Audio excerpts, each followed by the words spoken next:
Oh, ini proyek strategi nasional, itu semua bohong. Sekali lagi apa? Bohong.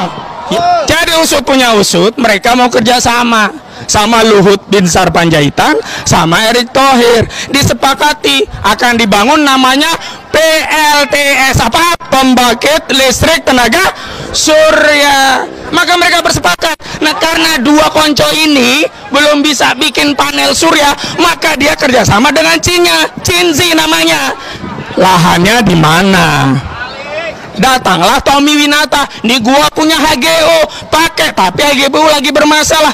Kerjasamalah dengan Otorita Batam, kemudian distempel oleh Jokowi menjadi proyek strategik nasional. Nah, karena diberi stempel proyek strategis nasional, itu tidak perlu lagi belanja kepada penduduk, nggak peduli pada penduduk. Yang penting ini masuk proyek strategi nasional. Kusur, Solim apa Solim? Jadi sejatinya proyek strategis nasional itu adalah proyek untuk cariin lapa oligarki untuk berbisnis dengan merampas tanah. Ya, Colim apa Colim? Saya ingin menegaskan kepada saudara-saudara saya yang ada di Rempang dan Galang, bahwa saudara-saudara kita di sana adalah saudara-saudara kita yang sah memiliki tanah itu. Karena itu ketika mereka membela tanah mereka, membela kampung mereka, membela rumah mereka, membela harta mereka, kemudian terjadi represivitas terhadap mereka, mereka melawan dan akhirnya mereka menghadapi kematian karena membela tanah mereka, membela kampung mereka, maka Nabi Muhammad SAW telah memberi gelar apa? Syahid. Tapi bagaimana kalau aparat yang ditugaskan ke sana, TNI yang ditugaskan ke sana, Polri yang ditugaskan ke sana, Satpol PP yang ditugaskan ke sana, kemudian berbuat zalim kepada saudara muslim, kemudian dia terjadi apa hukumnya?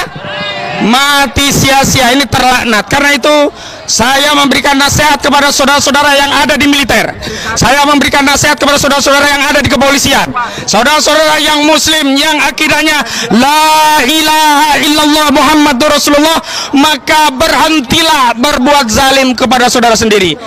Jangan ikuti komando pimpinan kalau komando itu akan berbuat zalim dan mencelakakan Anda baik di dunia maupun di akhirat. Takbir.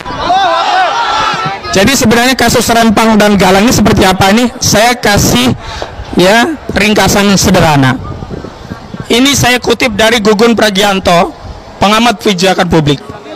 Sederhananya biar kita nggak pusing, oh ini proyek strategi nasional, itu semua bohong. Sekali lagi apa? Bohong. Yang benar begini, ada Singapura, pertumbuhan penduduknya, juga aktivitas bisnisnya meningkat, butuh listrik yang gede. Lalu dia butuh sumber daya listrik.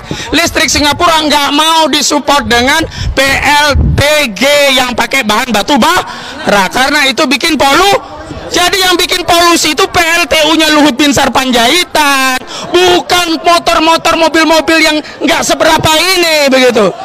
Jadi usut punya usut, mereka mau kerjasama sama Luhut bin Sarpanjaitan, sama Erick Thohir. Disepakati akan dibangun namanya PLTS, apa? Pembangkit listrik tenaga surya. Tapi lu kagak mau kalau yang membangun dari Singapura, perusahaan Singapura. Kenapa? Gak dapat cuan. Maka yang bangun adalah perusahaan dari Indonesia. Perusahaannya adalah perusahaan punya Luhut, BTS, sama perusahaannya Erick Thohir. Ya, perusahaan Erick Thohir itu dimiliki oleh kakaknya Boy Thohir. Maka mereka bersepakat. Nah, karena dua konco ini belum bisa bikin panel surya, maka dia kerjasama dengan Cina, Cinzi namanya. Nah, dia yang akan support panel surya. Kemudian mereka sudah sepakat, ada yang support panel surya, ada yang bikin pembangkit, ada yang akan jadi buyer Singapura. Lahannya di mana?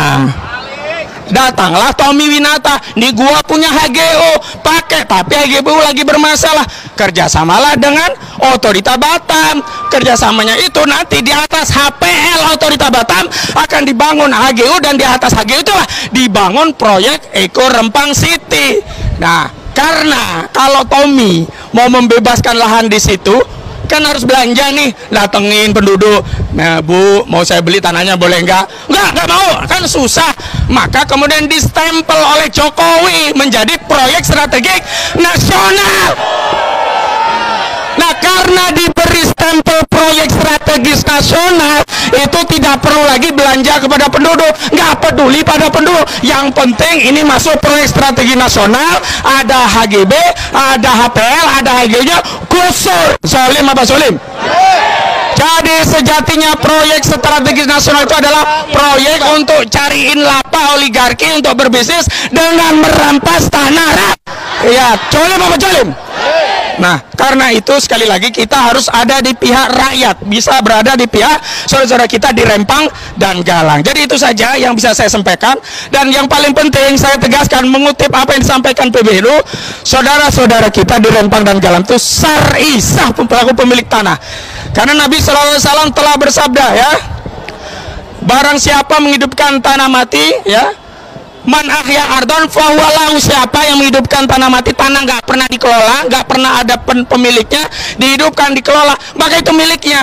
Dan kakek buyut orang-orang di Rempang dan Galang ini yang pertama menghidupkan tanah mati. Maka dalam fikih ini disebut dengan ihya. Dan PBNU sudah tegaskan, siapa saja yang merampas tanah yang sudah ditinggali rakyat bertahun-tahun, mereka menguasai dengan cara ihya, maka hukumnya haram. Karena itu Pak Jokowi, Pak Ma'ruf Amin, Bapak Kiai Ma'ruf Amin, tolong nasihati Presiden Republik Indonesia yang ada di samping Anda. Katakan, Pak Jokowi merampas tanah rakyat Rempang menurut fatwa PBNU itu hukumnya apa? Haram. Dan ingatkan kepada Pak Jokowi sebagaimana pengingatan dari Pak Ma'ruf Amin yang mengatakan orang yang bohong akan membawa ke dosa, dan orang yang dosa akan masuk neraka. Nah, Pak Jokowi ini bohong. Karena dalam kampanye 2019 yang lalu menjanjikan paling lama 3 bulan akan terbitkan sertifikat untuk kampung-kampung tua, 16 kampung tua di Rempang dan Galang. Yang terjadi bukan sertifikat yang datang, tapi tentara dan polisi. Begitu diprotes rakyat katanya memiting. Ketika diprotes lagi katanya, ini saya piting ini saya piting, saya rangkul.